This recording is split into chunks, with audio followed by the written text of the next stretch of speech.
آج میں آپ کو اسلام کے ایک عظیم واقعے کی طرف لیے چلتا ہوں۔ شوال المکرم میں یہ واقعہ ہوا اور بڑا ہی کمال کا واقعہ ہے۔ یعنی میں کئی بار یہ عرض کیا کرتا ہوں کہ اپنے بچوں کو بالخصوص بہت سارے واقعات پڑھانے چاہیے، مگر غزوہ احد جو ہے نا اس کو ضرور پڑھیں، خود بھی پڑھیں، اپنے بچوں کو بھی پڑھائیں۔ جتنی قربانیاں، جتنی یوں سمجھیے کہ جہاں نثاری کی داستانیں غزوہ احد میں ملتی ہے نا، اتنی کسی اور غزوے میں نہیں ملتی۔ غزوہ بدر میں تو مسلمانوں کو لڑنے کا موقع ہی نہیں ملا، اللہ پاک نے ایسی مدد کی کہ فرشتے آ گئے ہیں، کفار کو نیست و نابود کر دیا، اور اللہ پاک نے ایسی عظیم فتح نصیب فرمائی کہ اس دن کو یوم الفرقان کہا گیا۔ لیکن احد کے میدان میں ایسا نہیں ہوا، وہاں بڑا ڈیزاسٹر ہوا، بڑے بڑے صحابہ شہید ہوئے، اور ان میں سب سے بڑا حادثہ جو ہے وہ سید الشہداء سیدنا حمزہ رضی اللہ تعالیٰ عنہ۔ نبی پاک علیہ الصلوۃ والسلام کو ان سے بڑی محبت، پیارے آقا انہیں بہت پیار کرتے تھے۔ اچھا، حضرت حمزہ بھی نبی پاک سے بڑی محبت کرتے۔ حضرت حمزہ کا ایمان لانے کا واقعہ بھی بڑا عجیب ہے۔ وہ کہتے ہیں نا، محبت مصطفیٰ صلی اللہ تعالی علیہ وسلم ایسی دل میں تھی کہ اس وجہ سے آپ ایمان لے آئے۔ ابھی آپ ایمان نہیں لائے تھے، ابو جہل نے نبی پاک علیہ الصلوۃ والسلام کی بارگاہ میں گستاخی کی، برا بھلا کہا۔ جب حضرت حمزہ کہیں شکار پہ گئے ہوئے تھے، ہاتھ میں تیر کا مان بھی تھا، واپس آئے تو کسی نے کہا کہ آپ کو پتہ ہے کہ آپ کے بھتیجے محمد صلی اللہ علیہ وسلم کو ابو جہل نے بہت برا بھلا کہا ہے۔ آپ کو بڑا جلال آیا، آپ نے کمان لی اور جا کے ابو جہل کے سر پہ مار دی۔ کہ تمہیں شرم نہیں آئی، تم نے میرے بھتیجے کو برا بھلا کہا؟ کہا اے حمزہ، کیا تم ایمان لے آئے ہو؟ کہاں، سمجھ لو آج سے میں ایمان لے آیا ہوں۔ بس نبی پاک کی محبت ایسی دل میں جا گزی ہوئی کہ آپ نے کلمہ پڑھا اور آپ ایمان لے آئے۔ اور اس کے بعد یعنی حضرت حمزہ ایمان لائے، رائٹ آفٹر فیو ڈیز حضرت عمر ایمان لے آئے۔ یہ دونوں جب ایمان لے آئے نا، اب اسلام کا نقشہ ہی کچھ اور ہو گیا۔ اسلام کو وہ عروج ملا، مسلمانوں کا جگر اتنا بڑا ہو گیا، سینہ اتنا چوڑا ہو گیا۔ حضرت حمزہ اور حضرت عمر جس قوم کے ساتھ ہوں، پھر دشمن کی کیا مجال ہے؟ آپ دونوں کمال کی شخصیات۔ اب حضرت حمزہ رضی اللہ تعالیٰ عنہ غزوہ احد میں شہید کیسے ہوئے؟ حضرت حمزہ کو شہید کرنے کا پلان جو ہے وہ وحشی نامی ایک شخص کو دیا گیا تھا۔ یہ اس کا آقا تھا جبیر۔ اس نے وعدہ کیا تھا کہ اگر تم اس جنگ میں حضرت حمزہ کو شہید کر دو گے تو میں تجھے آزاد کر دوں گا۔ غلام کے لیے آزادی بہت بڑی چیز ہوتی ہے۔ وہ ایک جگہ جا کے چھپ گیا، ٹارگٹ رکھا تھا کہ کسی سے نہیں لڑنا ہے، بس حضرت حمزہ کو شہید کرنا ہے۔ حضرت حمزہ جیسے اس کے قریب پہنچے، اس نے تاک کر ایک نیزہ مارا، وہ آپ کی ناف میں لگا، پشت سے پار ہو گیا۔ حضرت حمزہ رضی اللہ تعالیٰ عنہ تلوار لے کر اس کی طرف بڑھے، مگر زخموں کی تاب نہ لائے، اور آپ شہادت سے سرفراز ہوئے۔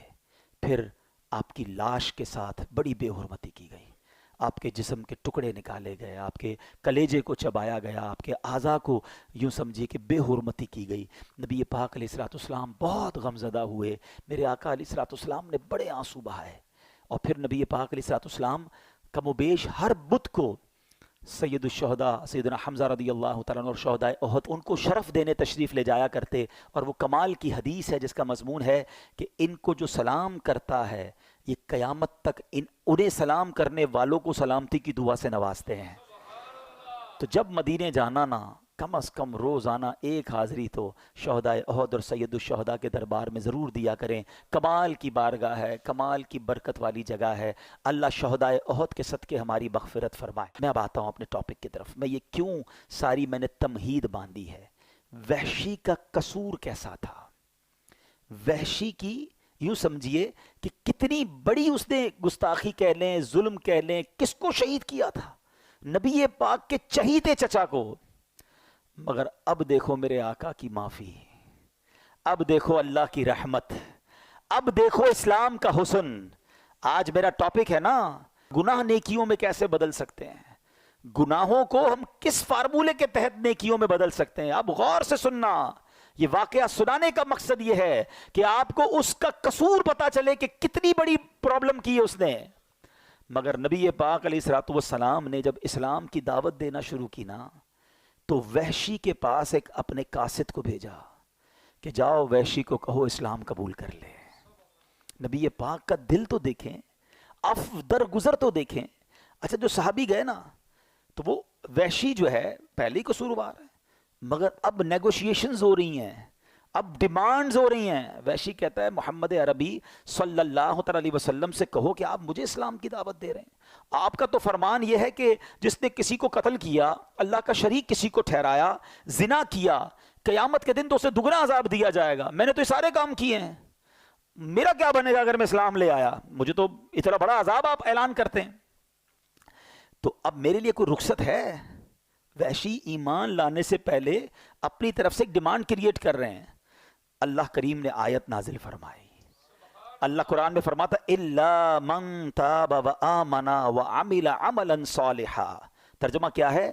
مگر جو توبہ کرے, ایمان لائے اور اچھے کام کرے, تو اس کا مطلب یہ ہوا کہ اللہ اس کے گناہ معاف کر دے گا. آقا نے فرمایا جاؤ یہ آیت سناؤ وحشی کو. صحابی گئے اور حضرت, اس وقت تو وحشی ایمان نہیں لائے تھے, ان کو جا کے یہ آیت سنائی. کہتے ہیں اس میں بھی ایک شرط ہے نا اچھے کام کرنے کی. اگر میں توبہ کر بھی لی, ایمان لایا اور اچھے کام نہ کر سکا, یہ تو بڑی سخت شرط ہے. کوئی اور رخصت ہے؟ Anything else? ذرا آپ سوچئے, نیگوشیشن وہ کر رہا ہے, مذاکرات وہ کر رہا ہے جس نے پہلے ہی نبی پاک علیہ الصلوۃ والسلام کا اتنا دل دکھایا ہے. لیکن اللہ کے حبیب علیہ الصلوۃ والسلام اور رب کی کرم نوازی دیکھو, جبریل امین ایک اور آیت لے کر نازل ہوتے ہیں. اچھا وہ آیت کیا ہے؟ اللہ کے حبیب علیہ الصلوۃ والسلام کی بارگاہ میں جو آیت نازل ہوئی, ان اللہ لا یغفر ان یشرک بہ ویغفر ما دون ذلک لمن یشاء. ترجمہ, بے شک اللہ اسے نہیں بخشتا جو اس کے ساتھ کفر کیا جائے, اور کفر سے نیچے جو کچھ ہے جسے چاہے معاف کر دیتا ہے. کہ جاؤ اب یہ آیت سناؤ اسے. وحشی کے پاس یہ آیت سنائی گئی. وحشی کہتا ہے اس میں بھی تو یہ ہے نا کہ اللہ جسے چاہے معاف کرے, گارنٹی تو نہیں ہے نا. میں ایمان لاؤں اور اللہ مجھے معاف نہ کرے؟ آپ ذرا آپ پوائنٹ سمجھ رہے ہیں جو میں سمجھانا چاہ رہا ہوں. یہاں دل دیکھیں. اچھا صرف نبی پاک نہیں کر رہے نیگوشیشن, اس تمام نیگوشیشنز میں رب کی رحمت بھی شامل ہے, آیتوں کا نزول ہو رہا ہے.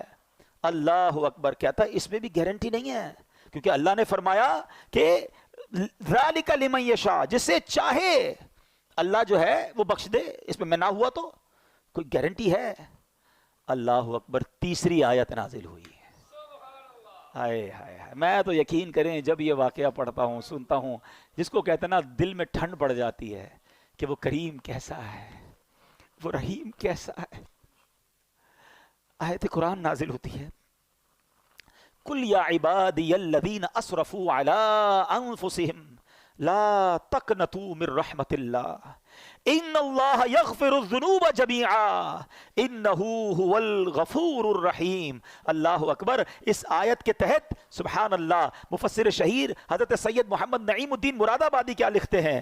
کہتے ہیں حت معنی یہ ہے کہ جو کفر پر مرے اس کی بخشش نہیں, اس کے لیے ہمیشگی کا عذاب ہے, اور جس نے کفر نہ کیا ہو وہ خواہ کتنا ہی گناہ گار ہو, کبیرہ گناہ کرنے والا ہو, اور بے توبہ بھی مر جائے تو اس کے لیے خلود نہیں, اس کی مغفرت اللہ کی مشیت میں ہے. جسے چاہے اس کے گناہ معاف فرمائے یا اس کے گناہوں پر عذاب کرے, پھر اپنی رحمت سے جنت میں داخل فرمائے. مگر اس آیت میں رب نے فرمایا لا تقنطوا من رحمت اللہ, اے بندو میری رحمت سے مایوس نہ ہونا, اللہ تعالیٰ سارے گناہوں کو بخشنے والا ہے.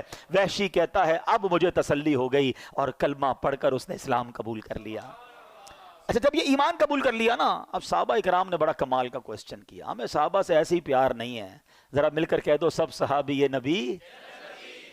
یقین کرو ایسے خوبصورت سوال کیے ساڈا کم آسان ہو گیا ہے. صحابی رسول کہتے ہیں حضور یہ آیت جو ہے یہ کیا صرف وحشی کے لیے یہ ہے یا باقی مسلمانوں کے لیے بھی ہے؟ کیا یہ خاص اسی کے لیے ہے؟ اللہ کے حبیب علیہ الصلوۃ والسلام فرماتے ہیں یہ تمام مسلمانوں کے لیے ہے.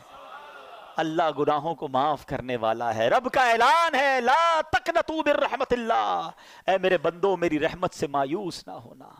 تو اے میرے میٹھے اسلامی بھائیوں, اللہ کریم نے خود قرآن میں اپنی رحمت کا اعلان کیا ہے.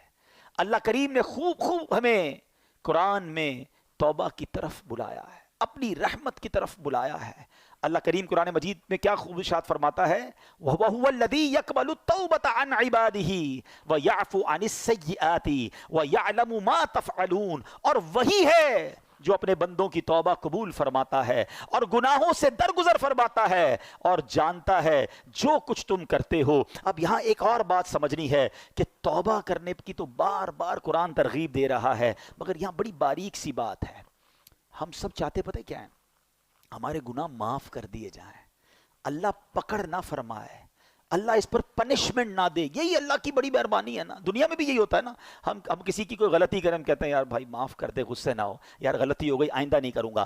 whenever we made mistake we need forgiveness. ہم کسی سے یہی تو چاہتے ہیں ہمیں معاف کر دے.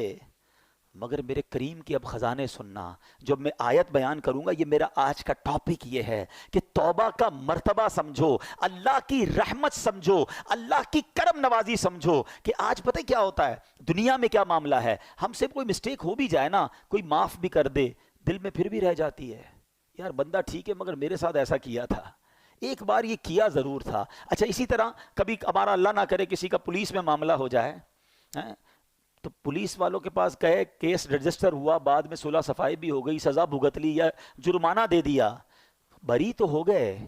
مگر جب بھی کریکٹر سرٹیفکیٹ بنے گا نا تو اس میں لکھا آئے گا 2005 میں اس نے یہ کہانی کی تھی، یہ معاملہ کیا تھا. مجھے ایک واقعہ نہیں بھولتا، کئی بار میں نے بیانات میں بیان کیا. ساؤتھ افریقہ میں جو ہمارے پاکستانی انڈین میں رہتے ہیں، جب ان کو اپنا پرمٹ بنانا ہوتا ہے نا تو ان کو وہاں کی پولیس سے ایک سرٹیفکیٹ لینا پڑتا ہے، کریکٹر سرٹیفکیٹ. ایک بہت بڑی پارٹی ہے، بڑا ان کا ماشاءاللہ بزنس ہے، ان کو کریکٹر سرٹیفکیٹ نہیں ملتا تھا. تو میں ساؤتھ افریقہ گیا تو لوگوں نے بتایا، بولے ان کے ساتھ ایک بڑا عجیب واقعہ ہوا. میں نے کیا ہوا؟ یار یہ بندہ تو ٹھیک ہے، کہ بندہ بہت اچھا آدمی ہے، بیپاری آدمی ہے، شریف شخص ہے. ہوا یہ ایک بار وہ جنرل اسٹور میں گیا، اس نے جا کے کولڈ ڈرنک پک کی. تو کولڈ ڈرنک پک کرنے کے بعد اچانک اسے کال آئی کہ تمہاری ماں کے ساتھ کوئی حادثہ ہو گیا ہے، ہاسپٹلائز ہو گئی ہے، فوراً ہاسپٹل پہنچو. اب ہاتھ میں جو سامان تھا نا وہ اتنا بیچارہ معاوف ہو گیا، دماغ ماں کی ایسی خبر سنے وہ دوڑ کے باہر نکلا سپر اسٹور سے. تو سپر اسٹور کے گیٹ پر باہر بیرون ملک میں اسکینر لگے ہوئے ہوتے ہیں. وہ الارم بجنا شروع ہو گیا کہ یہ بندہ بغیر پیسے بھرے باہر نکل گیا. اس کو پکڑ لیا، اس کو کہا یہ تم کیا کر رہے ہو؟ کہا بھائی میں جلدی میں تھا، معذرت، مجھے میری ماں ہاسپٹل میں. کہا نہیں اب آپ پر فائن لگے گا، آپ نے تو رابری کی ہے، چوری کی ہے. ارے بھائی $5-10 کے لیے میں کیا چوری کروں گا؟ کہا نہیں یہ تو آپ کو بھرنا پڑے گا. بہرحال اس نے کہا جو جلیں لے لو بھائی، میری جان چھوڑو، مجھے ہاسپٹل پہنچنا ہے. اس نے وہاں تو پیمنٹ بھی کر دی، سب کچھ ہو گیا، مگر وہ ڈاٹ اس کے کریکٹر پر لگ گیا. اب وہ جب بھی سرٹیفکیٹ بنانے جاتا ہے نا تو آتا لکھا ہوا ہے کہ اس نے فلاں اسٹور میں چوری کی تھی. اچھا اس واقعے کے بعد ہے نا مجھے اللہ کی رحمت یاد آئی کہ یہ دنیا معاف نہیں کرتی، یہ دنیا جرموں کو یاد رکھتی ہے. وہ کریم ہے جو ہزاروں لاکھوں جرموں کو جب معاف کرتا ہے تو فرشتوں کو بھی بلا دیتا ہے، زمین سے گواہ بھی ختم کر دیتا ہے، وہ نامہ اعمال سے بھی ان گناہوں کو مٹا دیتا ہے. وہ پنجابی شاعر کہتا ہے نا، ہک گناہ میرے ماں پیوں ویکھن مینوں عمری منہ نہ لاویں. کہ ایک گناہ میرا ماں والد اور والدہ دیکھ لینا میری کوئی بڑی غلطی، ساری زندگی منہ نہیں لگاتے. ہک گناہ میرے ماں پیوں ویکھن مینوں عمری منہ نہ لاویں، لکھ گناہ میرا مالک ویکھے وہ پھر بھی پردے پاوے. وہ پھر بھی پردے ڈال رہا ہے، وہ پھر بھی چھپا رہا ہے، اور ہم ہیں کہ اسی مالک سے دور بھاگتے ہیں. اب سنو، کون ہے جو یوں معاف کرتا ہے؟ کون ہے جو ایسے کرم نوازی فرماتا ہے؟ اللہ قرآن میں کیا وعدہ فرما رہا ہے، اس کی رحمت سنو. اللہ کریم فرماتا ہے اِلَّا مَن تَابَ وَآمَنَ وَعَمِلَ عَمَلًا صَالِحًا فَأُولَئِكَ يُبَدِّلُ اللَّهُ سَيِّئَاتِهِمْ حَسَنَاتٍ وَكَانَ اللَّهُ غَفُورًا رَحِيمًا. ذرا قرآن کی اس آیت کا ترجمہ تو سنو. بار بار یہی تو عرض کرتے ہیں، قرآن سمجھو تو صحیح، اس کی برکت تو جانو. کتنا شاندار اعلان ہے میرے رب کی طرف سے. اللہ قرآن میں فرما رہا ہے مگر جو توبہ کرے اور ایمان لائے اور اچھا کام کرے تو ایسوں کی برائیوں کو اللہ بھلائیوں سے بدل دے گا، اور اللہ بخشنے والا مہربان ہے. وَكَانَ اللَّهُ غَفُورًا رَحِيمًا. اللہ خود فرما رہا ہے میرے بندو اللہ بخشنے والا مہربان ہے. تم بس توبہ کر لو، اچھے عمل کرنا، اب گناہ نہ کرنا، اللہ تمہارے گناہوں کو نیکیوں میں بدل دے گا. اللہ کے حبیب علیہ السلام کی بڑی پیاری حدیث ہے، التائب من الذنب کمن لا ذنب له. گناہوں سے توبہ کرنے والا ایسا ہے جیسا اس نے گناہ کیا ہی نہیں ہے. مجھے دنیا کا کوئی بادشاہ بتا دو دو, مجھے دنیا کی کوئی عدالت بتا دو جو تمہارے جرم معاف تو کر دے مگر ریکارڈ ڈیلیٹ کر دے. کہیں نہیں ہوتا ایسا, یہ فقط رحمت والے رب کے دربار میں ہوتا ہے. ارے دنیا میں کسی کے بارگاہ میں جا کر آپ اقبال جرم کریں, سزا سنائی جاتی ہے کہ اس نے کمٹ کر لیا ہے اپنا جرم. اللہ کی رحمت دیکھو, سر جھکاؤ اور مانو اس کی بارگاہ میں, اللہ مجرم ہوں, مالک گناہ کیے ہیں, بہت خطائیں کی ہیں. اقبال جرم کرنے والے کو, ندامت کرنے والے کو اللہ کیسا معاف فرماتا ہے. اللہ کے حبیب فرماتے ہیں کہ توبہ کرنے والا ایسا ہے جیسا ہو جاتا ہے اس نے گناہ کیا ہی نہیں ہے. قرآن کی آیت پڑھ کر سنائی ہے کہ اللہ گناہوں کو نیکیوں سے بدل ڈالتا ہے. اتنی کمال کی چیز ہے توبہ, اتنا کمال کا کام ہے توبہ. اے میرے میٹھے اسلامی بھائیوں, کیوں توبہ نہیں کرتے؟ قرآن تو بار بار ہمیں بلا رہا ہے. اللہ کی رحمت, یقین مانو اللہ کی رحمت جو ہے نا, یہ چاہتی ہے کہ میں اور آپ بخشے جائے. اس کی رحمت بہانے تلاش کر رہی ہے. بڑا پیارا جو فارسی کا مقولہ ہے نا, رحمت حق بہا نمی جویت. اللہ کی رحمت بہا یعنی قیمت تلاش نہیں کرتی, رحمت حق بہا نمی جویت. اللہ کی رحمت تو بہانے تلاش کرتی ہے. کسی طرح بندہ بخشا جائے, بس سر جھکا لے, بس معافی مانگ لے, بس رجوع کر لے, بس اچھا ہو جائے, اللہ سے دوستی کر لے. مگر بندہ رب کو راضی کرنے کی فکر نہیں کرتا. اب میں آپ کو کچھ حدیثیں سناتا ہوں. اللہ کے حبیب علیہ الصلوۃ والسلام فرماتے ہیں کہ اگر تم اتنی خطائیں کرو کہ وہ آسمان تک پہنچ جائیں پھر بھی توبہ کرو تو اللہ عز و جل ضرور تمہاری توبہ قبول فرمائے گا. ہمت نہیں ہارنی ہے. گناہ بہت ہو گئے, ہم جانتے ہیں بڑے گناہ ہیں, مگر یہ گناہ ہمیں پتہ ہے بہت زیادہ ہے. اللہ کی رحمت کے آگے کچھ نہیں ہے, اس کے خزانے بہت بڑے ہیں.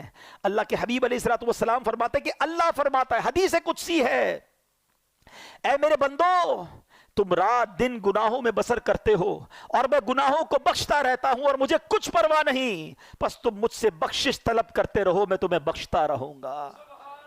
یعنی وہ تو بخشش کرنا چاہتا ہے. پنجابی شاعر کہتے ہیں نا, رحمت دا دریا الہی ہر دم وگدا تیرا, جے ایک قطرہ بخشے مینوں, بس ایک قطرہ ہی چاہیے. میں اور آپ اور ہمارے گناہ اس کی رحمت کے آگے کچھ نہیں, ایک قطرہ ہی اس کی رحمت کا بہت ہے. جے ایک قطرہ بخشے مینوں کم بڑھ جاوے میرا, عدل کرے تے تھر تھر کمبن اچیاں شانہ والے. اے اللہ اگر تو نے انصاف کیا نا تو ہم تو گئے, ہم انصاف کے سوالی بن کر نہیں بیٹھے آج کی رات. اگر تو عدل کرے گا تو جن کے نام بھی بڑے بڑے ہیں نا ان کی بھی حالت خراب ہو جانی ہے. عدل کرے تے تھر تھر کمبن اچیاں شانہ والے, مولا فضل کرے تے بخشے جاسن میں ورگے منہ کالے. بس اللہ تیری رحمت کے سوالی ہیں اور وہ رب خدا کی قسم رحمت برسانا چاہتا ہے. وہ چاہتا ہے ہم بخشے جائیں, وہ چاہتا ہے ہم معاف کر دیے جائیں. ایک شخص نبی پاک علیہ الصلوۃ والسلام کی بارگاہ میں آیا, عربی, ایک گاؤں کا بندہ تھا, بھولا بھالا سا آدمی تھا. کہتا ہے یا رسول اللہ یہ بتائیے قیامت کے دن مخلوق کا حساب کون لے گا؟ اللہ کے حبیب فرماتے اللہ لے گا. یا رسول اللہ کیا اللہ خود حساب لے گا؟ نبی پاک نے فرمایا ہاں اللہ خود حساب لے گا. تو وہ مسکرا دیا, گاؤں کا بندہ ہنسنے لگا. تو نبی پاک علیہ الصلوۃ والسلام نے مسکرانے کی وجہ پوچھی کہ تم نے پہلے تو حساب کتاب کی بات کی, قیامت کے بارے میں سوال کیا, میں نے رپلائی دیا تو مسکرانے لگے. تو وہ کیا کہتا ہے کہ کریم جب کسی پر قدرت پاتا ہے نا تو معاف کر دیتا ہے, اور جب حساب لیتا ہے تو درگزر فرماتا ہے. اللہ سے بڑا کریم کون ہے؟ اگر اسی نے حساب لینا ہے تو پھر تو خیر ہی خیر ہے نا. تو اب نبی پاک علیہ الصلوۃ والسلام نے رپلائی کیا دیا کہ عربی نے سچ کہا, جان لو اللہ عز و جل سے بڑا کریم کوئی نہیں, وہ سب کریموں سے بڑھ کر کریم ہے. بیسیکلی جو ہے نا وہ کنیکشن ریکوائرڈ ہے, وہ بھروسہ ریکوائرڈ ہے, وہ محبت اللہ سے ریکوائرڈ ہے. پھر اللہ تو کریم ہے, کریموں سے بڑھ کر کریم ہے, اسی نے تو کریمی سکھائی ہے. علماء لکھتے ہیں کہ ماں کے دل میں جو بچے کے لیے رحمت ہوتی ہے نا, اور جانور بھی اپنے بچوں سے جو پیار کرتے ہیں, اللہ کی 100 رحمتیں ہیں, اللہ نے ان 100 رحمتوں میں ایک رحمت دنیا میں اتاری ہے, اور اس ایک رحمت کی برکت سے ماں بچوں سے پیار کرتی ہے، جانور اپنے بچوں سے پیار کرتے ہیں، باپ اپنے بچوں سے پیار کرتے ہیں. وہ 99 رحمتیں اللہ نے قیامت کے دن کے لیے بچا رکھی ہیں. یہ اس دن کرم نوازی فرمائے گا، اس دن اپنے بندوں کی بخشش فرمائے گا. ایسا کریم مولا ہے. اے میرے میٹھے اسلامی بھائیوں، ایک بار نبی پاک علیہ الصلوۃ والسلام کی بارگاہ میں قیدیوں کو لایا گیا تو ایک عورت بھاگ رہی تھی، اس کا بچہ اس سے گم ہو گیا تھا. دوڑتے دوڑتے دوڑتے اس کو بچہ نظر آیا، اس کو لیا، سینے چمکایا، دودھ پلانے لگی. بس ماں کو بڑے ٹائم بعد بچہ ملے، کیا کیفیت ہوتی ہے. اللہ کے حبیب فرماتے ہیں اللہ تعالیٰ اپنے بندوں پر اس سے کہیں زیادہ رحم و کرم فرماتا ہے جتنی یہ ماں اپنے بچے پر مہربان ہے. یہ وہ باتیں ہیں جو ہمارے دل میں ہونی چاہیے. انفارچونیٹلی ہم اللہ سے ہی بدگمان ہو جاتے ہیں. اللہ مجھے کچھ دیتا نہیں ہے، اللہ نے مجھے کچھ دیا نہیں ہے، اللہ سے کیا مانگوں جناب، کچھ ہوتا تو ہے نہیں. یہ نہ کیا کرو. اللہ سے دوستی کر لو. اللہ سے بڑھ کر ہم پر کوئی کرم نواز نہیں، اسی نے سب کچھ دیا ہے. ہماری ایک بات کوئی نہ مانے نا، ہم اس سے ناراض ہو جاتے ہیں. 2-3 بار نہ مانے تو اس سے دوستی ختم کر دیتے ہیں، نوکری سے نکال دیتے ہیں. بچہ زیادہ تنگ کرے، بچے کو باپ گھر سے نکال دیتا ہے. ہم میں سے کوئی 30 سال کا بیٹھا ہے، کوئی 40 سال کا، کوئی 50 سال کا. کبھی سوچنا ہم نے اللہ کی اب تک کتنی نہیں مانی ہے، کتنی نافرمانیاں کی ہیں. کبھی ایسا ہوا کہ یار آج نظر نہیں آ رہا، کیوں؟ بس یار وہ صبح حرام دیکھ لیا تھا، اللہ نے آنکھیں لے لی ہیں. آج سنائی نہیں دے رہا کچھ. بھائی کیوں سنائی نہیں دے رہا؟ آج صبح اللہ کی نافرمانی کی، حرام سن لیا، اللہ نے کان دیے تھے، اسی نے سماعت واپس لے لی. یار آج کچھ میں بول نہیں پا رہا ہوں، اشارے کر رہا ہوں، کیوں؟ بس وہ جھوٹ بول دیا، حرام بول دیا، گالی نکالی، اللہ نے زبان واپس لے لی. وہ کچھ واپس نہیں لے رہا، وہ دیے جا رہا ہے، ہم اس کی نافرمانی کیے جا رہے ہیں. مگر کیوں توبہ نہیں کرتے؟ کیوں اس کو راضی کرنے کی طرف نہیں آتے؟ اے میرے میٹھے اسلامی بھائیوں، آج میں یہ چاہتا ہوں ہم سب مل کر اپنی زندگی کا ایک نصب العین بنا لیں، اپنی زندگی کا ایک ٹارگٹ بنا لیں کہ میں نے اگر سب سے زیادہ کسی سے محبت کرنی ہے تو اپنے رب سے کرنی ہے. میں اپنے رب کا بندہ ہوں، وہ میرا خالق ہے، وہ میرا مالک ہے، اس کی مہربانیاں ہیں مجھ پر. وہ خطاؤں پر بھی عطائیں برسا رہا ہے، وہ میرے عیبوں پر پردہ ڈال رہا ہے، پھر میں اسے کیوں ناراض کروں؟ دیکھو اللہ کی نافرمانی سے بچنے کے 2 طریقے ہیں. ایک تو یہ ہے کہ بندہ اس لیے نافرمانی نہ کرے کہ وہ عذاب میں ڈالے گا، خوف سے، ڈر سے بندہ اللہ کی فرما برداری کرے. یہ ٹھیک ہے جو کرتا ہے، مگر اس سے اپر لیول پتہ ہے کیا ہے؟ کہ اللہ کی محبت میں اللہ کی نافرمانی نہ کرے، میرا رب ناراض نہ ہو جائے. اتنا کریم، اتنا پیارا رب، وہ مجھ سے ناراض ہو جائے، میں ایسے کام کروں جس سے وہ ناراض ہو جائے. یہ کام نہیں کرنا. میرے میٹھے اسلامی بھائی، وہ کیسا گناہوں کو معاف کرنے والا ہے. حضرت موسیٰ علیہ السلام کا دور تھا اور اس دور میں بارش نہیں ہو رہی تھی. حضرت موسیٰ علیہ السلام نے پورے گاؤں کے، شہر کے لوگوں کو جمع کیا اور ایک بڑے میدان میں چلے گئے. Approximately 70,000 people over there. دعا ہونے لگی، بارش نہیں ہوئی، بادل بھی کوئی نہیں آیا، وہی دھوپ. آپ کلیم اللہ ہیں، آپ نے اللہ سے عرض کی مولا بارش نہیں ہو رہی، مولا کریم کرم فرما. تو ارشاد ہوا اے موسیٰ اس مجمع میں ایک بندہ ایسا ہے جو 40 سال سے میری نافرمانی کر رہا ہے، مجھے ناراض کر رہا ہے. اے موسیٰ جب تک یہ بندہ اس مجمع میں ہے بارش نہیں ہونی. حضرت موسیٰ نے کہا یا اللہ میں کیسے اس بندے کو تلاش کروں؟ کہا موسیٰ تم آواز لگاؤ، اے وہ بندے جو اللہ کی نافرمانی کرتے ہو نکل جاؤ مجمع سے. کہ یا اللہ 70,000 لوگ ہیں، میری آواز کیسے پہنچے گی؟ ارشاد ہوا موسیٰ آواز لگانا تمہارا کام ہے، پہنچانا ہمارا کام ہے. حضرت موسیٰ کھڑے ہو گئے، کہا اے لوگو تمہارے اندر ایک بندہ ہے جو 40 سال سے اللہ کی نافرمانی کر رہا ہے، خدا کے واسطے اس مجمع سے نکل جا، تو وہ بدبخت ہے جس کی وجہ سے بارش نہیں ہو رہی.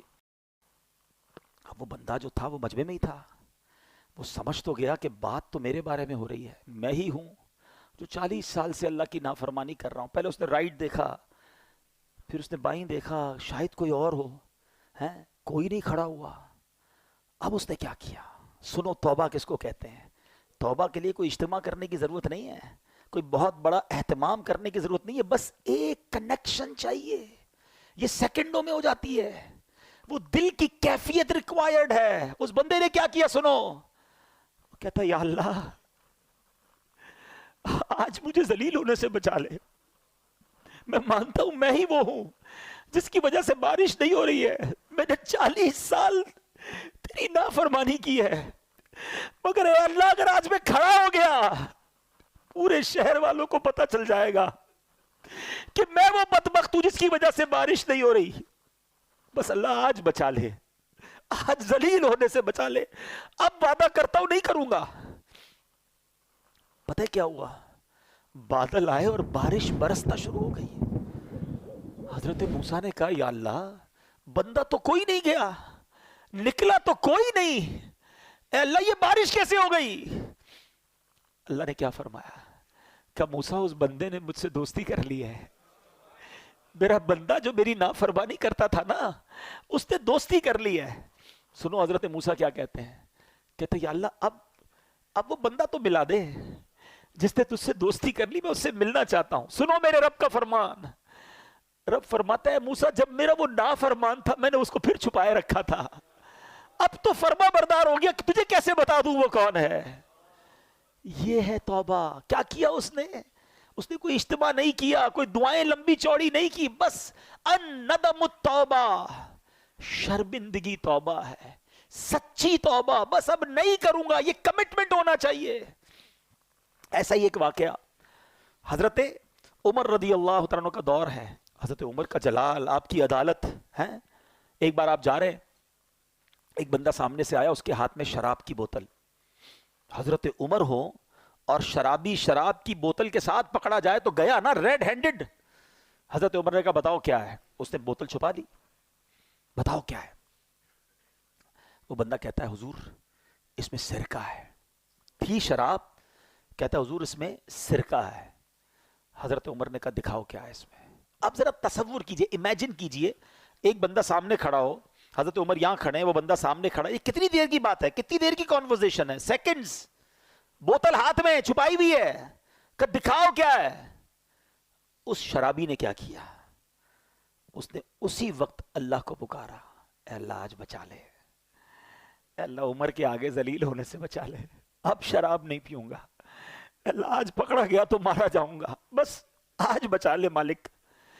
اس میں کتنی دیر لگی ہوگی. Try to understand this procedure of توبہ, ریپنٹنس. بس اس نے یہی تو کہا اور ڈرتے ڈرتے بوتل بڑھا دی حضرت عمر کے ہاتھ میں. حضرت عمر دیکھتے ہیں تو اس میں شراب نہیں, اس میں سرکہ ہے. وہ پردے ڈالنے والا ہے, وہ ستار ہے, مگر بندہ کتنا عجیب ہے. ہم رات کو گناہ کریں نا, اللہ صبح نہیں بتاتا لوگوں کو, پردہ ہوتا ہے. مگر آج حال یہ ہے کہ لوگ خود بتاتے ہیں کہ میں نے فلاں کام رات کو کیا تھا, میں فلاں غلط جگہ پر گیا تھا. اب تو خود حرام دیکھتے پھر شیئر کرتے ہیں. اللہ ستاری فرما رہا ہے, ستار ہمارے پردے ڈال رہا ہے. مگر اتنی بے باکی ہو گئی, اتنی جرتیں ہو گئیں کہ حرام دیکھا ہے میں نے, اب تم بھی دیکھ لو. فلاں فلم دیکھی, فلاں گانے دیکھے, فلاں میں نے ذرا ایک فورجری کا, میں نے ایک جوئے کا طریقہ سیکھا, تم بھی سیکھو. گناہ خود بھی کرنے, لوگوں کو بھی گناہوں پہ لگانا ہے. اپنی کالر ٹیون میں میوزک ڈھونڈ ڈھونڈ کے لگاتے ہیں کہ میں سویا رہوں, مجھے کال کرو, تم گانے سنو, مجھے گناہ پہنچاؤ, تھوڑے گناہ اور چاہیے. استغفر اللہ. سوچتے نہیں, شیئر کرتے وقت, آگے بڑھاتے وقت ہم مر جائیں گے, یہ چیزیں باقی رہیں گی. وہ لوگ جو آج ویڈیو بنا بنا کر ڈال رہے ہیں, تھوڑے لائکس مل جائیں, تھوڑے فالوور مل جائیں, تھوڑا پاپولر ہو جاؤں, تم سوچتے نہیں دنیا والے لائک کرے اور اللہ کی بارگاہ سے تم ان لائک ہو گئے. اللہ کے رسول نے تمہیں ان لائک کر دیا تو کدھر جاؤ گے. وہ کام مت کرو. خدا کی قسم ساری دنیا میں مجھے کوئی لائک نہ کرے, میرا اللہ مجھے پسند کر لے, اللہ کے حبیب مجھے پسند کر لے, مجھے بہت ہے, مجھے نہیں چاہیے, کسی کا لائک نہیں چاہیے. لوگ راضی ہو جائیں اس چکر میں لوگ اپنے مالک کو ناراض کر رہے ہیں. کیوں نہیں سوچتے ہمیں بخشنے والا وہی ہے. کتنی خوبصورت دعا ہے, لا یغفر الذنوب الا انت یا اللہ. اللہ تیرے سوا کوئی نہیں جو گناہ بخشے. مگر لوگوں کو راضی کرنے کے لیے رب کو ناراض کیا جا رہا ہے. آج سچی توبہ کرنی ہے. اصل میں توبہ جو ہے نا, پہلے توبہ کی تعریف سمجھ لیں. What is the meaning of توبہ, ایکچوئل اس کی شرائط کیا ہے. 3 شرطیں ہیں. پچھلے گناہ پر نادم ہونا, شرم آنی چاہیے, گلٹ فیل کرے کہ واقعی مجھ سے مسٹیک ہوئی ہے. سیکنڈلی اس وقت اس گناہ کو چھوڑ دے کہ اب نہیں کروں گا، اور آئندہ نہ کرنے کا پکا ارادہ کرے. ہماری توبہ بھی بعض اوقات تو ایسی ہوتی ہے جس کی مزید توبہ کی عادت ہے. یا اللہ میری توبہ، یا اللہ توبہ ہے، اب نماز یا اللہ پڑھوں گا، کل فجر پڑھنے کا پلان نہیں ہے پھر بھی توبہ کر رہے ہیں. یا اللہ حرام نہیں دیکھوں گا، کل دیکھنے کے لیے فلمیں لے کر رکھی ہوئی ہیں. یہ توبہ نہیں ہے. توبہ کی تو اب نہ کرنے کا پکا ارادہ، گناہ چھوڑ دے. ہاں پھر اللہ پاک ہمیں بچائے شیطان پھر اگر گناہوں کی طرف لگا دے تو پھر توبہ کرے، لیکن توبہ کرتے وقت پکا ارادہ ہونا چاہیے. یہ توبہ ہے. اچھا اب آتے ہیں، اتنے فضائل ہیں پھر توبہ کیوں نہیں کرتے؟ اس کی کئی ریزن علماء نے لکھے. ایک ریزن پتہ کیا ہے؟ گناہوں کی جو لذت ہے نا وہ ڈائریکٹ مل جاتی ہے، ثواب کا انعام تو ملتا نہیں ہے. انسان جو ہے نا، اس کی سائیکی کیا ہے، جو کیش ملتا ہے نا وہ لے لیتا ہے، اور جو بعد میں ملنے والا ہے اس کو چھوڑ دیتا ہے. لیکن اب اگر دنیا کی لاجک کے ذریعے میں آپ کو سمجھاؤں کہ اگر آپ کو ڈاکٹر کہتا ہے کہ آپ کا شوگر لیول بڑھ رہا ہے، کولیسٹرول لیول بڑھ رہا ہے، آپ چکنا مت کھائیے گا ورنہ ہارٹ اٹیک ہو سکتا ہے. ہم حلال کھانوں سے رک جاتے ہیں. پراٹھا کھانا حلال ہے نا، چیز کھانا حلال ہے نا، رک جاتے ہیں. کیوں؟ ڈاکٹر کہہ رہا ہے زیادہ کھاؤں گا تو وین بند ہو جائے گی، ہارٹ اٹیک ہو جائے گا. آج تمہیں ڈاکٹر کہہ رہا ہے کہ ہارٹ اٹیک ہو سکتا ہے، تم نے حلال چھوڑ دیا. اللہ کے نبی سچے وعدے فرما رہے ہیں کہ حرام دیکھو گے تو آنکھوں میں عذاب دیا جائے گا، حرام سنو گے تو کانوں میں جہنم کے کیل ٹھوکے جائیں گے، جھوٹ بولنے والے کے گل پھڑے کھینچے جائیں گے قیامت کے دن اور اس کی شکل بگاڑ دی جائے گی. سود کھانے والے کو یہ عذاب ہوگا، ماں باپ کو ستانے والے کو یہ عذاب ہوگا. یہ حدیث قرآن میں باتیں بھری پڑی ہیں، اس پر یہ یقین نہیں ہے. ڈاکٹر کے کہنے پر حلال چھوڑ دیا، اللہ کے حبیب کے کہنے پر حرام چھوڑنے کے لیے تیار نہیں. یہ سچے وعدے ہیں، یہ عذاب ہوں گے اگر نہیں مانو گے تو اس بات کو انڈرسٹینڈ کرنا چاہیے. دوسری توبہ میں ایک پرابلم کیا ہوتی ہے کہ بندہ کہتا ابھی تو بڑی زندگی پڑی ہے، مولانا صاحب کی باتیں بہت اچھی ہیں مگر بس 50-55 سال کا ہو جاؤں اس کے بعد اللہ اللہ ہی کرنا ہے. ابھی تو نوجوان ہوں، ابھی تو مزے کر لوں، پھر اس کے بعد یہ خود بھی تو 50 سال کے ہونے کے بعد ہی ایسی باتیں کر رہے ہیں نا، تو میں بھی ہوں گا تو کر لوں گا، اللہ اللہ ہی کروں گا، داڑھی بھی رکھ لوں گا، امامہ بھی پہن لوں گا. یہ بھی شیطان کا بہت بڑا وار ہے. کوئی ہے ایسا اتنے سارے پڑھے لکھے لوگوں میں کہ اس بات کی گارنٹی ہو کہ اگلے رمضان تک ہم زندہ رہیں گے؟ ہے بھائی؟ کوئی ہاتھ اٹھائے؟ نہیں ہے. اچھا رمضان تو چھوڑو، عید تک زندہ رہنے کی کسی کے پاس گارنٹی ہے؟ کوئی ایک؟ اچھا نہیں ہے، چلو عید کو بھی چھوڑ دیتے ہیں. ابھی میں اور آپ مسجد سے زندہ باہر نکلیں گے اس کی گارنٹی ہے؟ آگاہ اپنی موت سے کوئی بشر نہیں، سامان 100 برس کا ہے، پل کی خبر نہیں. جب پل کی خبر نہیں ہے تو توبہ میں ڈیلے کیوں کر رہے ہو؟ ہم کیسے گارنٹی لے سکتے ہیں کہ ہم بوڑھے ہو کر ہی مریں گے؟ دیکھیں دنیا میں ہم ایک سیکوینس سے آئے ہیں، پہلے میرے دادا آئے تھے، پھر والد آئے، پھر میں آیا، پھر میرے بچے، پھر میرے پوتے. ایسا ہی ہے نا؟ جاننے کی سیکوینس یہ نہیں ہے، ضروری نہیں ہے یہ سیکوینس ہو. دادا موجود ہوتا ہے، پوتا چلا جاتا ہے. جانے میں ہم سب کو کچھ نہیں پتا کہ ہماری کب باری آئے گی. تو توبہ فوراً کرنی ہے. گناہ ہو گیا پھر توبہ کرنی ہے. ایک اور شیطان کا وار کیا ہوتا ہے کہ یار توبہ تو کر لوں گا مگر توبہ کر لی نا تو پھر مزہ نہیں رہے گا لائف میں. یار یہ جو انجوائمنٹ ہے، پارٹی شارٹی ہے، فلمیں ڈرامے گانے باجے اور حرام چیزوں میں جو مزہ ہے یہ سب ختم ہو جائے گا، اللہ اللہ کرتا رہوں گا تو بور ہو جائے گی لائف. یہ بھی نوجوانوں کو شیطان ایک بات سناتا ہے، سمجھاتا ہے. اب ذرا اس کا جواب سن لینا. اس کو ایک ایگزامپل کے ذریعے سمجھاتا ہوں. دو دوست ہیں اور ایک دوست ہے جو ویجیٹیرین ہے. ویجیٹیرین سمجھتے ہیں نا، سبزی کھاتا ہے، وہ گوشت کھاتا ہی نہیں. تو اس کے دوست کہ یار کبھی تو چکن کھا لے یار، اتنی بڑی نعمت ہے، کبھی تو مٹن. کہتا نہیں بھائی، اس دال میں جو مزہ ہے نا، پالک میں جو مزہ ہے، سلاد میں جو مزہ ہے، اس کے علاوہ لائف میں کچھ بھی نہیں ہے. ایک دن دوستوں نے پلان کیا، اس کو پکڑا اور زبردستی اس کو چکن کھلا دی. چکن کھائی کر تھوڑی اور کھلاؤ یار. یار یہ تو بڑی کمال کی، میں ساری زندگی سبزی ہی کھاتا رہا، ہٹاؤ اس کو، ذرا مٹن چکھاؤ. اوئے ہوئے اور بڑی نعمت. اب اس کو پتا چلا کہ بہترین کھانے تو یہ تھے، میں ساری زندگی ویجیٹیرین بنا رہا. ایگزامپل کے لیے سمجھائی ہے، اب ذرا تسلی سے سمجھنا.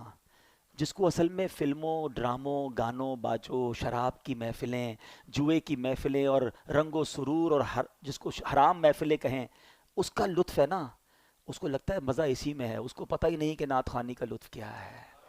اس نے کبھی یاد رسول میں آنسو بہائے ہی نہیں ہیں. اس کو بے پردہ اور بے حیا عورتوں میں بڑا لطف آتا ہے. اس کو یہ نہیں پتا کہ عشق رسول میں جب رات گزرتی ہے, یاد نبی میں روتے روتے کیسی گزری رات نہ پوچھو. تہجد پڑھنے کا لطف کیا ہے, وضو کر کے کیسا ریلیکس فیل کرتے ہیں, نماز پڑھ کے نکلتے ہیں تو کیسا برڈن ریلیز ہوتا ہے. پرابلم یہ ہے کہ جس نے گناہوں والی لائف گزاری ہے وہ سمجھتا ہے مزہ ہی اسی میں ہے. ارے اس میں مزہ نہیں ہے, کیونکہ مجھے اور آپ کو رب نے بنایا ہے. دنیا کا دستور ہے, مینوفیکچررز نوز ویری ویل, بنانے والا بتاتا ہے کہ اس چیز کا فنکشن کیا ہے. آپ جب کوئی گاڑی خریدتے ہیں ساتھ ایک کتاب آتی ہے, گھڑی خریدتے ہیں چھوٹی سی بک آتی ہے, اس کے فنکشنز کیا ہیں, کون سا بٹن کیا ہے. مجھے اور آپ کو کس نے بنایا ہے؟ کس نے بنایا ہے؟ کون بتائے گا سکون کہاں ہے؟ اللہ ہی بتائے گا نا. اللہ نے بنایا, وہ خالق ہے. سکون کدھر ہے وہ بتائے گا, مزہ کدھر ہے وہ بتائے گا. اس نے اپنے کلام میں بتا دیا, الا بذکر اللہ تطمئن القلوب, بے شک اللہ کے ذکر میں دلوں کا چین ہے. چین یہی ہے, بھاگتے رہو جدھر بھی جاؤ لیکن چین سے دور رہو گے. اب ملتا کیوں نہیں ہے؟ Last point. مولانا صاحب بات تو بڑی اچھی کی, میں تو آتا ہوں مسجد میں دل ہی نہیں لگتا, نیند آنے لگتی ہے. بیان سنتا ہوں تو نیند آتی ہے, 3 گھنٹے کی فلم میں آنکھ بند نہیں ہوتی ہے, نیند آتی تو اڑ جاتی ہے. اللہ اللہ کرتا ہوں, قرآن پڑھتا ہوں, آدھا رکوع پڑھتا ہوں تو آنکھ بند ہو جاتی ہے. آپ کہتے ہیں چین اس میں ہے, سکون اس میں ہے. مجھے تو سکون نہیں ملتا, میں تو مسجد میں آتا ہوں تو بے قرار ہو جاتا ہوں. ہاں, اب اس کا جواب لے جاؤ, پھر بات کو کمپلیٹ کرتے ہیں. 2 باتیں ہیں, روایتوں کا مضمون ہے. مومن مسجد میں ایسا ہے جیسا مچھلی پانی کے اندر ہے, اور مسجد کے باہر ایسا ہے جیسا fish out of the water. باہر جائے تو بے قرار ہو جاتی ہے نا مچھلی پانی سے, پھر پانی میں جانے کا دل چاہتا ہے. تو مومن کی تعریف تو یہ بتائی گئی.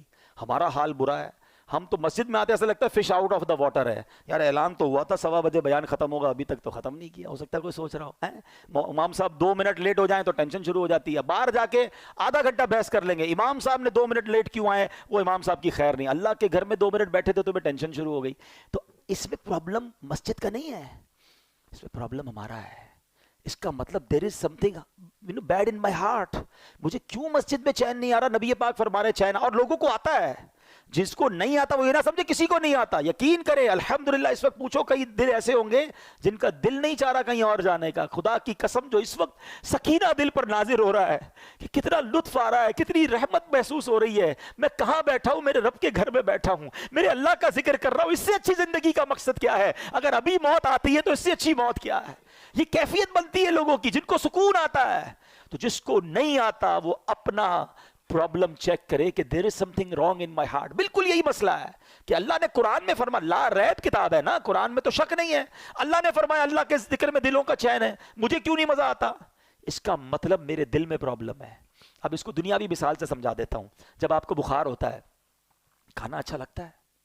نہیں, کھانا بھی اچھا نہیں لگتا, پینا بھی اچھا, بچے بھی اچھے نہیں لگتے. بندہ بولتا ہے یار مجھے کچھ اچھا نہیں لگ رہا بھائی, لیکن کھانا نہیں چھوڑتے آپ, کیونکہ یو نو ویری ویل یہ 5-6 دن کا مسئلہ ہے. کھانا تو پڑے گا نا, تھوڑے دنوں بعد بخار ختم ہوگا تو ٹیسٹ آنا بھی شروع ہو جائے گا. بالکل یہی کانسیپٹ یہاں سمجھ لو. سجدے میں دل نہیں لگ رہا, نماز میں دل نہیں لگ رہا, تلاوت میں دل نہیں لگ رہا, کرتے رہنا کرتے رہنا. جس دن گناہوں کی بیماری دور ہوئی تمہیں سجدوں کی لذت ملنا شروع ہو جائے گی, تمہیں تلاوت کا سکون ملنا شروع ہو جائے گا. ہاتھ اٹھاؤ گے تو آنسو بہنا شروع ہو جائیں گے, نبی پاک کا نام لو گے تو تمہارا دل بے قرار ہو جائے گا, ذکر مدینہ ہوگا تو تمہاری آنکھیں بہنا شروع ہوگی. پرابلم یہ ہے ابھی بیمار ہے, ابھی دل پر گناہوں کا ورق چڑھا ہوا ہے. چھوڑ کے مت جانا مسجد, اللہ سے دور مت جانا, آج توبہ کر کے جانا ہے. میں اپنے دل کی کیفیت کیا بتاؤں, جیسے جیسے رمضان جا رہا ہے دل پر ایک خول طاری ہو رہا ہے کہ یہ مسجدیں پھر ویران ہو جائیں گی, پھر لوگ دور چلے جائیں گے. کیا اس بار بھی ایسا کرو گے؟ کیا اس بار بھی اللہ سے دور ہو جاؤ گے, اس رحمان کے در سے دور ہو جاؤ گے؟ ایسا مت کرنا. اس بار اپنی زندگی کا اس رمضان کو تاریخی اور ٹرننگ پوائنٹ بنا دو. اس بار اللہ سے میں دور نہیں جاؤں گا, اس بار میں جڑا رہوں گا. ارے مجھے بتاؤ تو صحیح, اللہ نے روزے کیوں فرض کیے؟ میں بات آج شروع سے قرآن کی کر رہا ہوں, میں آپ کو قرآن کے ذریعے میسج دینے کی کوشش کر رہا ہوں, اور اس بات کو بھی ریپیٹ کرتا جاتا ہوں کہ قرآن پڑھا کریں, سمجھا کریں, سب کچھ موجود ہے قرآن میں. اللہ نے فرمایا what is the reason of روزہ, یا ایھا الذین آمنوا کتب علیکم الصیام, اے ایمان والو تم پر روزے فرض کیے, کما کتب علی الذین من قبلکم, جیسا کہ پچھلے لوگوں پر فرض کیے گئے. What is the reason? Because لعلکم تتقون, اے ایمان والو تاکہ تم تقوی حاصل کرو. ارے یہ روزے تو تقوی دینے آئے تھے, اللہ کے قریب کرنے آئے تھے. اچھا انڈیلیبریٹلی یا ڈیلیبریٹلی ہم اللہ پر کتنا مضبوط بھروسہ کر رہے ہیں. افطار سے پہلے کوئی کھانا نہیں کھا رہا, چھپ کے کوئی پانی نہیں پی رہا. کیوں نہیں پی رہا؟ کون دیکھ رہا ہے؟ کوئی نہیں دیکھ رہا. کون دیکھ رہا ہے؟ ارے تمہیں اتنا بھروسہ اللہ دیکھ رہا ہے. پیاس لگی ہے پھر بھی جوس نہیں پی رہے, فروٹ نہیں کھا رہے, وضو کر رہے ہو کلی اندر نہیں ڈالنے دے رہے, ایک قطرہ گلے میں نہ چلا جائے, وضو خانے پہ بھی کوئی نہیں دیکھ رہا. مگر کون دیکھ رہا ہے؟ جب اللہ دیکھ رہا ہے, تم پانی نہیں پی رہے, کھانا نہیں کھا رہے, کیا وہ رب رمضان کے بعد نہیں دیکھے گا کہ تم نماز نہیں پڑھ رہے, تم مسجد سے دور ہو گئے, تم حرام کاموں میں چلے گئے ہیں؟ پلیز, یہ رمضان بیسیکلی نیٹ پریکٹس سمجھتے ہیں نا بچے, سمجھیں گے کہ پہلے نیٹ پریکٹس ہوتی ہے تاکہ بڑے مقابلے کے لیے آپ تیار ہوں. رمضان میری اور آپ کی شیطان سے فائنل فائٹ کے لیے نیٹ پریکٹس کرائی گئی کہ 30 دن بند کر دیا, مہینہ پورا اسے, اے میرے بندو نمازیں پڑھ لو, تلاوت کر لو, تقوی حاصل کر لو, اب تیار ہو جاؤ, تمہارا مقابلہ ہونے والا ہے. مگر لگتا ایسا ہے کہ پہلی رات ہی بولڈ ہو جاتے ہیں. ادھر چاند نظر آیا, ادھر مسجد ویران. کیا اس بار بھی ایسا کرو گے؟ بولتے نہیں ہم, لیکن کیا میسج جا رہا ہے؟ شیطان تو بند تھا نا, تب ہم اللہ کے بندے تھے, اب تو آزاد ہو گیا, ہم تیرا استقبال ویلکم کریں گے تجھے, اب تیری رضا والے کام کریں گے. یہ اللہ کو ناراض نہیں کرتی ہوں گی باتیں؟ یہ انداز, یہ سٹائل, یہ میسج.